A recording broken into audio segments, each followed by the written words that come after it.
Juanita.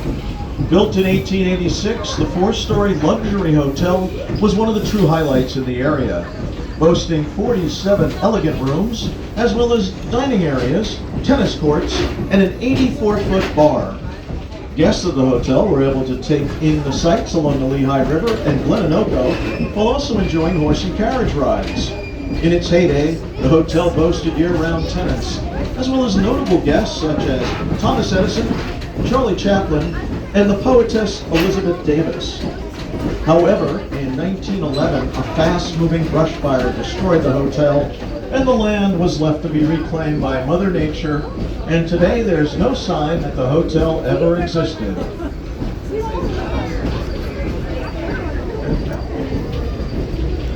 To look out to the right, you'll see people out in the water, some fisher people. Also still the remains of a bridge.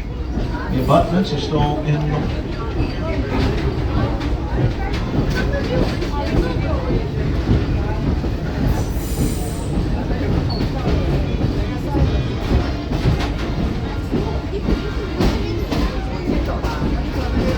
There are also a couple of train stations out here.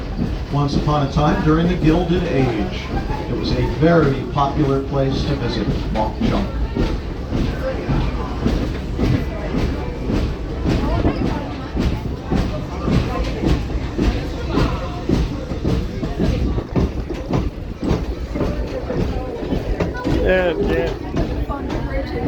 Yeah, let's get it on the way back.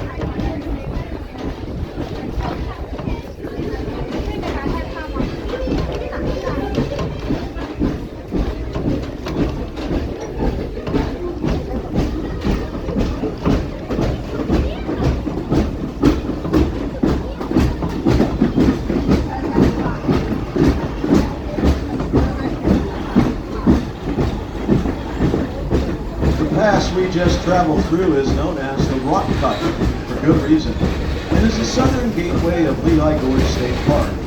As we continue our journey, watch for deer, turkeys, black bear, and sometimes a black bear cub, and other smaller native animals roaming through the gorge, as well as various types of hawks, vultures, and even the occasional bald eagle gliding high above us. The lush forest, sheltered in the valley of the mountains, is the perfect habitat for Pennsylvania's wildlife, both big and small.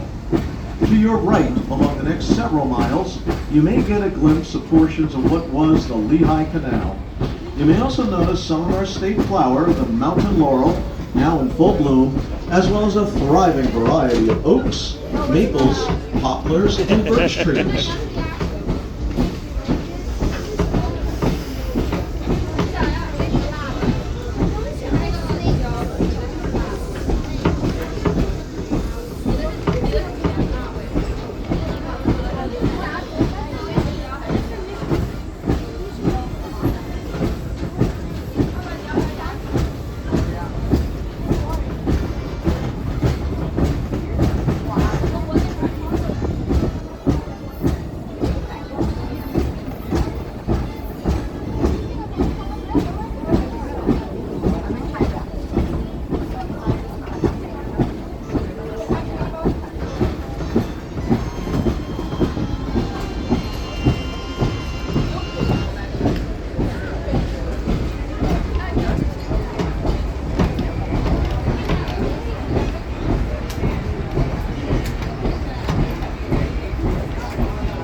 This wide spot along the railroad that we're entering is known as the Hetchel Curve and is one of the few places where the tracks of the old Lehigh Valley and Jersey Central railroads ran side by side at the same grade.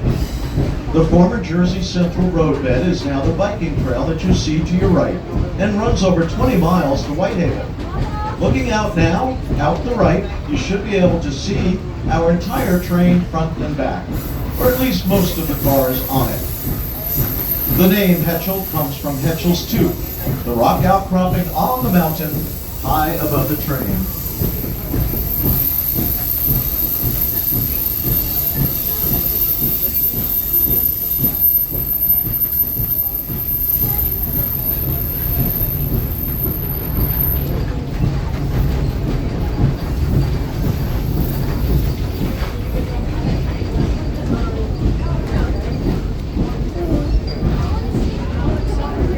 Yeah, I'm coming. When you see water, you want to drink the water. You know that feeling? I want to drink that.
The Lehigh River on the right side of the train is a popular adventure for thousands of visitors each year.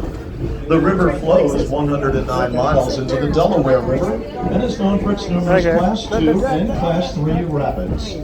The name Lehigh comes from a Lenape phrase meaning where there are forks or tributaries. The Lenape were the original inhabitants of this entire region. In the summer, when temperatures soar, the gorge is a nice place to cool off, with temperatures remaining slightly cooler than in town, thanks to the shade from the trees that line the trails. It's not unusual to see dozens of rafters and kayakers enjoying trips down the Lehigh this time of year. The river is also a popular fishing location, hosting a variety of species, including trout, smallmouth and largemouth bass, carp, and catfish. In 1818, the Pennsylvania General Assembly gave away the rights to the Lehigh River. It was then owned by the Lehigh Coal and Navigation Company and used for transporting coal through the region. This was the only example in United States history where the state did not own water rights to a river. In 1965, however, a bill was passed rescinding Lehigh Coal and Navigation Company ownership.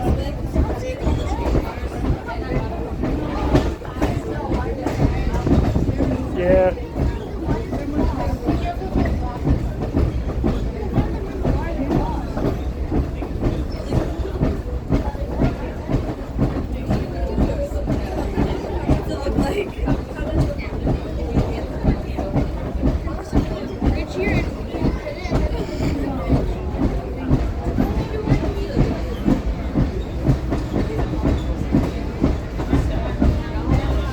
You can also see, mostly to the left, numerous wooden poles sticking up out of the ground.